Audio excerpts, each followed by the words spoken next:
Assalamualaikum warahmatullahi wabarakatuh. Hai semuanya, perkenalkan saya Zihan Maharani Siregar. Saya berdomisili di Pekanbaru dan saat ini saya menempuh pendidikan di Institut Agama Islam di NIA Pekanbaru, semester 4 jurusan Pendidikan Agama Islam. Video ini dibuat untuk memenuhi mata kuliah Manajemen Lembaga Pendidikan Islam dengan tema membuat lembaga pendidikan di platform media sosial. Kebetulan saya memilih platform YouTube untuk tugas saya kali ini yang dibimbing oleh Bapak Muhyar MA. Tugas pembuatan lembaga pendidikan ini bertujuan untuk kita membagikan sesuatu yang kita bisa kepada orang lain agar kedepannya lebih bermanfaat. Kebetulan saya memiliki keahlian di bidang memasak, sehingga saya memutuskan untuk membuat lembaga pendidikan memasak. Dalam video ini saya akan menjelaskan apa itu pengertian lembaga pendidikan memasak, tujuan lembaga, manfaat memasak, serta visi dan misi saya sebelum kita melanjutkan video ke proses masak memasak. Jadi lembaga pendidikan memasak itu adalah suatu lembaga yang mengajari cara memasak, berbagi resep, hingga menghias makanan. Sebenarnya di lembaga memasak itu nggak cuma ada di platform YouTube aja, tapi di TikTok juga ada. Tapi kalau mau lebih fokusnya bisa diambil dari SMK.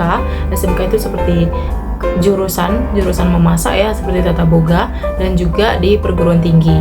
Nah, kalau di sini berarti itu adalah pendidikan memasak dengan non formal. Kenapa?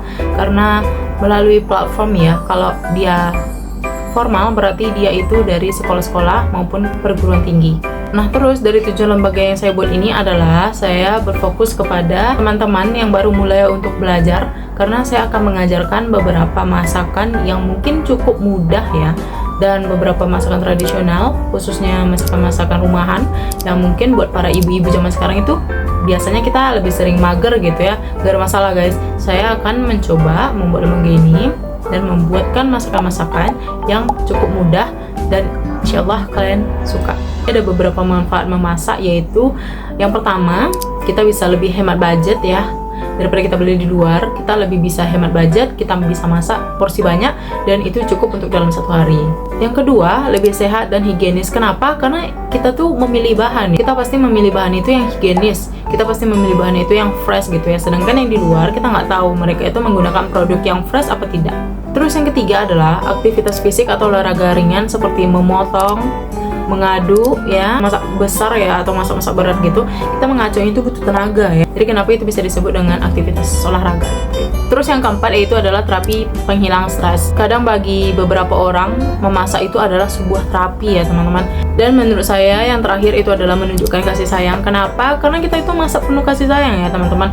Misalnya kita masak untuk kedua orang tua kita gitu. Jadi kita tuh sayang, kita tuh perhatian sama mereka. Nih pak, mak, aku masak nih gitu kan. Terus kalau kita jadi ibu rumah tangga juga nih pak gitu ya. Jadi kayak kita tuh menunjukkan kasih sayang kita kepada orang rumah gitu teman-teman.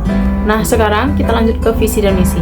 Visi dari lembaga pendidikan memasak yang saya buat ini adalah menjadi lembaga pendidikan masak daring terkemuka yang membuat individu itu kreatif, kompeten dan berdaya saing global di bidang kuliner. Menjadi lembaga pendidikan memasak paling depan yang memberdayakan masyarakat, khususnya anak muda untuk menguasai keterampilan memasak hanya dengan menggunakan platform YouTube. Mudah bukan? Misi saya adalah membuatkan konten yang relevan, kreatif, dan mudah dipahami oleh teman-teman sekalian. Mengembangkan metode pembelajaran memasak yang interaktif dan inovatif melalui video tutorial yang menarik. Mendorong kreativitas dan kemandirian memasak dengan berbagi resep dan teknik yang bervariatif. Selanjutnya, mengedukasi masyarakat tentang pentingnya memasak sehat, hemat, dan bernutrisi dalam kehidupan sehari-hari. Baiklah, cuma itu saja yang bisa saya jelaskan. Mohon maaf apabila ada salah kata, dan kita akan cus ke video sebelah untuk memasak. Hai semuanya, oke, kita kembali lagi ya. Di sini aku mau kasih kalian tips masak nasi mentai yang mudah, murah, dan praktis. Bahan-bahannya apa saja? Bahan-bahannya cukup kita perlu ada potato, nori, nugget ya, sesuai aja, sesuai selera. Saus mentainya kita cukup perlu mayonnaise, saus tomat, kecap asin, dan saus cabai. Bahan utamanya itu adalah nasi ya, jadi kita harus mempersiapkan nasi terlebih dahulu. Oh iya, kebetulan karena ini yang harga 3.000, jadi aku milih 2 untuk satu porsi ya.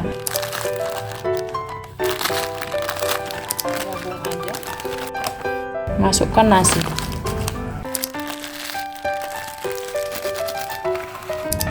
Sesuai selera. Kalau rasa-rasanya susah, kalian bisa aduk pakai sendok kayak gini. Kalian bisa siapin wadah tahan panas. Kenapa? Karena kita bakal oven. Siapkan nasi yang tadi dan dimasukin ke dalam sini. Terus bisa kita ratakan. Jika sudah rata, tunggu saja. Siapkan minyak. Sudah panas, masukin nugget.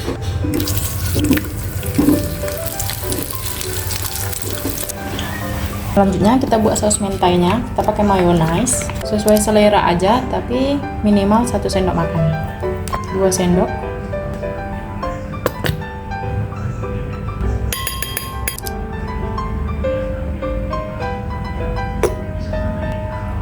Kecap asin.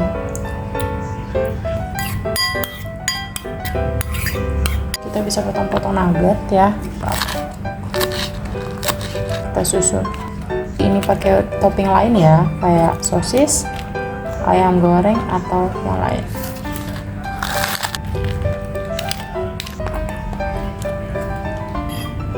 Terus kalian bisa kasih norinya bebas yang mana aja. Karena ini serbuk ya, jadi aku memilih untuk nori yang ini. Kalau kalian mau, kalian bisa kasih keju. Terserah mau keju slice, mau keju parut kayak gini juga nggak apa-apa.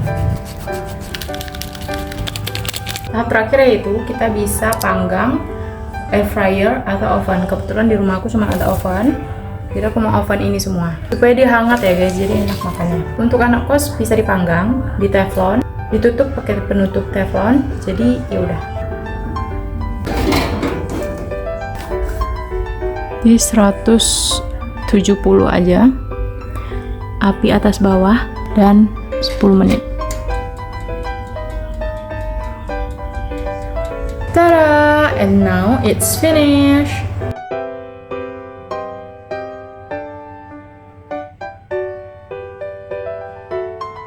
Kalian bisa pakai mangkok yang tahan panas kalau kalian nggak mau beli aluminium kayak gini ya.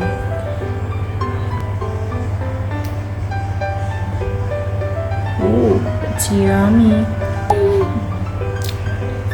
Rasanya itu perpaduan antara gurih, asin dari kejunya, pedas juga dari sausnya.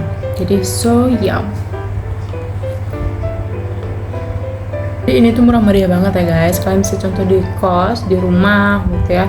Walaupun duit kalian tinggal sedikit, tapi kalian bisa masak enak kayak gini. Ini juga bisa jadi ide jualan untuk teman-teman. Mungkin kalian bisa jual harga 15.000 atau 20.000 ya. Oke guys, sekian dari video ini. Mungkin kedepannya aku bakal ngasih kalian tips memasak lagi ya untuk pemula, karena aku pemula juga ya. See you on the next video, bye bye.